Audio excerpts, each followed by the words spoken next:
Okay ခုကျွန်တော်မြန်မာနိုင်ငံလူငယ်တွေခုဘယ်လိုမျိုးအခြေအနေဖြစ်နေလဲသူတို့စိတ်ထဲမှာဘာတွေကိုတွေးနေလဲဘယ်လိုမျိုးပုံစံတွေဖြစ်ပြီးဘယ်လိုစိတ်တွေကြတယ်ဆိုတာကျွန်တော်အားလုံးကိုကျွန်တော်ချပြတာဖြစ်ပါတယ်ကျွန်တော်ကိုယ်တိုင်လည်းလူငယ်တယောက်ဖြစ်တာမို့လို့ဒီအကြောင်းအရာတွေကိုကျွန်တော်လည်းနားလည်ပြီးကျွန်တော်လည်းခံစားခဲ့ပြီးရတဲ့ကြောင့်ကျွန်တော်ထွက်လန်းရှာနိုင်ခဲ့သလိုမိတ်ဆွေတို့လည်းထွက်လန်းရှာနိုင်ဖို့ကျွန်တော်အခုပြန်မျှဝေသွားပေးမှာဖြစ်ပါတယ်အဲ့တော့ကျွန်တော်လည်းတူလိုက်ပါနားဆင်လိုက်ကြရအောင် generation လို့ခေါ်တဲ့မျိုးဆက်တွေကျွန်တော်တို့အရွယ် new generation ကျွန်တော်တို့မျိုးဆက်တွေကတစ်စင်းစင်းနဲ့ဆင်ကဲပြောင်းလဲလာပြီးအရာရာတိုင်းမှာပုံမူပြီးတိုးတက်လာတဲ့ဥပမာအဖြစ်လူကောင်ကြီးထွားနှုံးမြင်လာတယ်အရက်အလုံးအင်မတန်ရှည်တာလေအသက်နဲ့မလိုက်အောင်လူကောင်ကြီးထွားတာလေစသဖြင့် new generation လို့ခေါ်ကြတဲ့အတိုင်းလင်းလင်းမြန်မြန်ပဲတိုးတက်ပြောင်းလဲလာမှုရှိပါရဲ့ခင်ဗျဒါပေမဲ့တစ်ဖက်ကကြည့်ရင်လည်းလုပ်ငန်းခွင်ကိုစောစောဝင်လာရပြီးစားတဲ့အခြေရေးဆိုင်ရာ social media တိုးတက်လာတဲ့ခေတ်အများကျွန်တော်တို့လူငယ်တွေဟာလင်းလင်းမြန်မြန်ဆင်ကဲပြောင်းလဲလာခဲ့ပါတယ်အများအားဖြင့်အရင်ကဆိုအသက်18ကနေ22နောက်ပိုင်းမှာအလုပ်ခွင်ကိုစဝင်ရတဲ့အချိန်ကနေအခုဆိုရင်ကျွန်တော်တို့ new generation တွေကအသက်14 15 16အရွယ်ကနေစပြီးလုပ်ငန်းခွင်တွေကိုစဝင်လာတဲ့အတွက်အလုပ်ဖိအားဒဏ်တွေမဝန်နိုင်နေထိုင်ရတာများလာတော့စိတ်ပိုင်းဆိုင်ရာနဲ့ရုပ်ပိုင်းဆိုင်ရာကိုထိခိုက်မှုတွေများလာခဲ့ပါတော့တယ်ချစ်သူရည်စားရေးဆိုင်ရာမှာလည်းဒီလိုပဲဗျအရင်ကအနည်းဆုံးအသက်18လောက်မှသမီးရည်စားကိစ္စကိုစတင်လုပ်တဲ့အချိန်ကနေယခုဆိုရင် social media ကြောင့်ဒီဘက်ခေတ်လူငယ်တွေကအသက်73နှစ်အရွယ်လောက်ကစပြီးသမီးရည်စားဆက်ဆံရေးဘက်ကိုပါဝင်လာကြပြီးမလိုလားအဲ့တဲ့ပြဿနာတွေဥပမာအသက်ငယ်ငယ်နဲ့အိမ်အောင်ကြပြီးစတဲ့အရွယ်နဲ့မလိုက်အောင်အချိန်မတန်သေးပဲဒဏ်လေးပြီးတာများလာတဲ့အခါကိုအဆုံးစီရင်တော့တက်သေးတာတို့ကမကြာခဏဖြစ်သွားပြီးဒီဘက်ခေတ်လူငယ်တွေကစိတ်သက်ပိုင်းဆိုင်ရာမှာအလွန်ကိုပြဿနာနဲ့ကြုံတွေ့နေရတဲ့အချိန်ပါကျွန်တော်လည်းနားလဲပါတယ်ကျွန်တော်လည်းအခုခင်ဗျားတို့ဘယ်လိုခံစားနေရလဲဆိုတော့ကျွန်တော်သိပါတယ်ပြောချင်းသလိုမပြောရဘူးအလုပ်တန်းတွေအရန်ပြီးနေတဲ့အလုပ်မှာကိုအသုံးမကျဘူးလို့ဘက်ပေါင်းစုံကပြောနေတဲ့အတန်တွေကိုနေ့တိုင်းကြားနေရတယ်ငါတကယ်ပဲမတော်တာလားသူတို့ပြောသလိုဘာတစ်ခုမှသုံးစားလို့မရတာလားသူတို့ပြောသလိုပဲမှန်တကယ်ဖြစ်လာတာလားစားတဲ့မေးခွန်းပေါင်းများစွာနဲ့မိတ်ဆွေကိုပြန်မေးပြီးယုံကြည်မှုတွေပျောက်ဆုံးနေတာကိုကျွန်တော်သိပါတယ်ဒါပေမဲ့တစ်ခုတော့ကျွန်တော်အကြံပေးခြင်းပါတယ်မိတ်ဆွေသူတို့ကတင့်ကိုတင်မွေးကြတဲ့တင့်ပေါ်မှာဘာကျေးဇူးတစ်ခုမှမရှိခဲ့ဘူးဒါပေမဲ့သူတို့ကဘာလို့ငါ့ကိုနာကျင်အောင်လုပ်နေရလဲဆိုတော့ဒါကလူတွေရဲ့သဘာဝမို့လို့ပါပဲမိတ်ဆွေ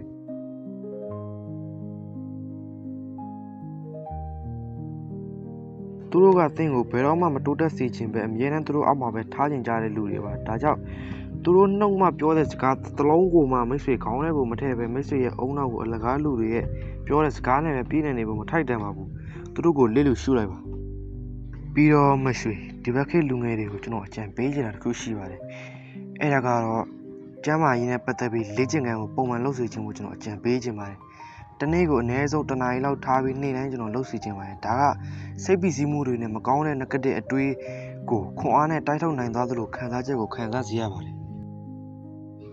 ်မင်းခုစိတ်တွေရမ်းကြနေလားမင်းကြမှာဘာလို့ဒီလိုဖြစ်နေရလဲလို့မင်းတွေးချင်တွေးမိနေလိမ့်မယ်ကျွန်တော်သိပါတယ်ကျွန်တော်ခုပြောပြမယ့်စကားလုံးတွေကမိတ်ဆွေရဲ့ခံစားချက်တွေကိုမကူတာပေးနိုင်ဘူးဆိုတာဘာလို့လဲဆိုတော့ကျွန်တော်တို့ရဲ့ခံစားချက်တွေကိုကျွန်တော်တို့ကလွယ်ပြီးဘယ်သူမှနားမလည်နိုင်လို့ပါတခါတလေကျရင်လူတွေကကျွန်တော်တို့အားနဲ့နေမှန်းသိပို့ပြီးတော့ဖိနှိပ်ချင်ကြတယ်အဲ့ဒါကြောင့်မင်းရဲ့ခံစားချက်တွေကိုအလွယ်တကူလူတွေကိုမဖွင့်ကြပါနဲ့စိတ်ထဲမှာပြိုလဲသွားလောက်အောင်ခံစားနေရပေမဲ့လည်းဘာမှမဖြစ်သလိုအပြင်ပိုင်းကိုတန်မာနေပြပါဘယ်တော့မှလူတွေကိုမင်းရဲ့ခံစားချက်တွေကိုမပြောပြပါနဲ့ချွင်းချက်အနေနဲ့မင်းယုံကြည်ရတဲ့တငယ်ချင်းမင်းရဲ့ဘဝလက်တွဲပေါ်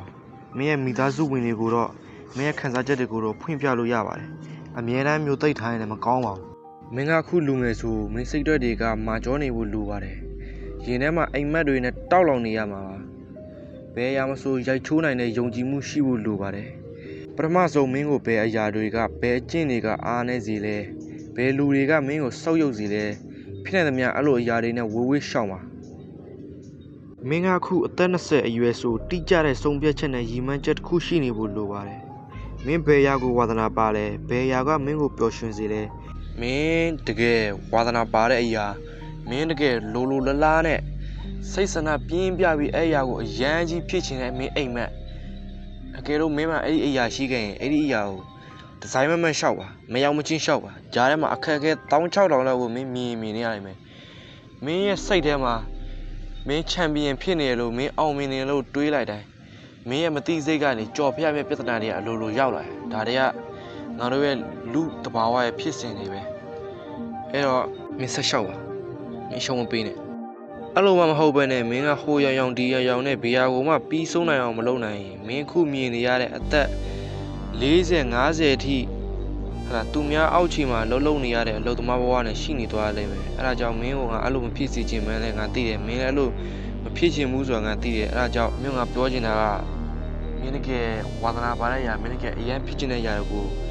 ဖြစ်အောင်လုပ်ပါကျွန်တော်လည်းသိပါတယ်မထားခြင်းပဲထားရတဲ့နေ့ရက်တွေမလုပ်ခြင်းပဲလုပ်ရတဲ့အရာတွေမရေခြင်းပဲနဲ့ရေရတဲ့အရာတွေသူတို့ရေမောပျော့ရွှင်စေဖို့မင်းကိုအသုံးချတာတွေဒါတွေအားလုံးကိုမင်းစိတ်ကုန်နေပြီဆိုတာငါသိပါတယ်ဒါကြောင့်ထားလိုက်ပါ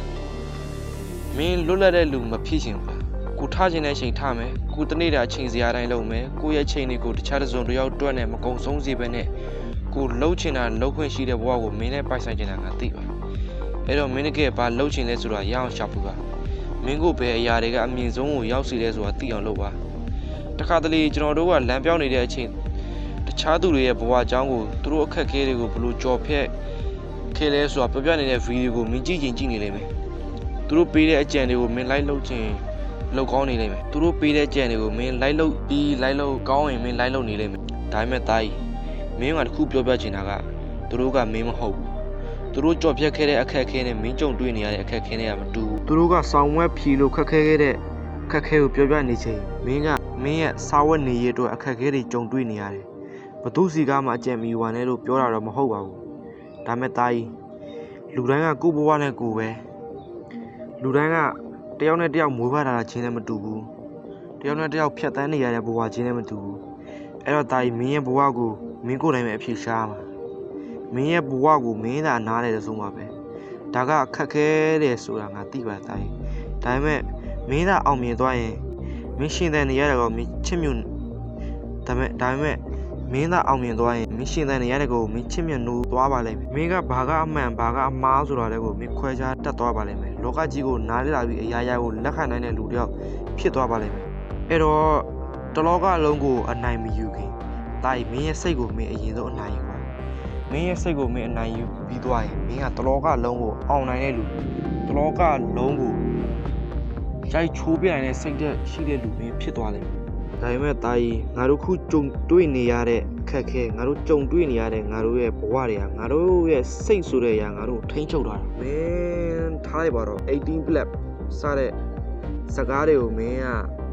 ကြည့်ရင်တယ်ဒါပေမဲ့မင်းရဲ့နောက်ထပ်စိတ်တစ်ခုကမင်းတောင်မလုပ်သင့်ဘူးဆိုတာမင်းသိတယ်ဒါပေမဲ့မင်းရဲ့စိတ်ကမင်းကိုထိန်းချုပ်နေရကြောင်းမင်းအဲ့ဒါကိုမလုပ်ဘူးမင်းနေနေတာမဟုတ်ဘူးမင်းလုပ်သွားမှမင်းနောင်နှားရိုက်နေမယ်အဲ့ဒါကိုတာရင်ငါမင်းကို discipline လို့ခေါ်တဲ့စီကန်းဆိုတဲ့အရာနဲ့ငါမင်းကိုတိုက်ထုတ်စီချင်ဒါရင်မင်းရဲ့ဘဝကိုရှုံးမပေးနဲ့ငါတို့အားလုံးကရှုံးပေးဖို့ရှင်သန်လာကြတာမဟုတ်ဘူးလောကရန်ကကြမ်းတမ်းလုံးတယ်တာရင်ငါတို့ကိုမများစားရွေးချယ်ခွင့်မပြုဘူးနှမျိုးတည်းတိုက်ခိုက်မလားအရှုံးပေးမလားဒါပဲတိုက်ခိုက်မယ်ဆိုရင်တော့အချိန်နည်းငယ်အထိတော့မင်းကသူ့ကိုရင်ဆိုင်ရခက်နေလိမ့်မယ်ဒါပေမဲ့တစ်ချိန်ကျရင်လောကရန်ဆိုတဲ့အရာမင်းကိုလက်မြောက်ရှုံးပေးရလိမ့်မယ်ဒါပေမဲ့အကယ်၍မင်းကအခုချိန်မှာအရင်ဆုံးရှုံးပေးလိုက်ရင် तू ကမင်းအသက်ရှင်နေသေးရင်မင်းဘဝကိုပြန်ထားမနိုင်အောင်မင်းကိုဖိနှိပ်ထားလိမ့်မယ်အဲ့တော့တာကြီးတိုက်ခိုက်ပါရှုံးမပေးပါနဲ့တိုက်ခိုက်ပါဟုတ်ကဲ့ပါနော်ဒါကတော့ကျွန်တော်ရဲ့အမြင်နဲ့ကျွန်တော်အတွေးခေါ်လေးတွေပေါ့ကျွန်တော်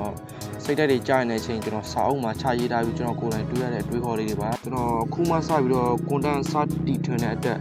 နည်းနည်းလိုအပ်ချက်တွေရှိရင်ရှိအောင်ရှိပါလိမ့်မယ်ဒါပေမဲ့ကျွန်တော်နောက်ထပ်ဗီဒီယိုတွေကြားရင်ကျွန်တော်အကောင်းဆုံးအတက်နိုင်ဆုံးအကောင်းဆုံးပုံစံနဲ့ကျွန်တော်ပြန်လာမယ်လို့ခရီးပေးပါတယ်အဲ့အတွက်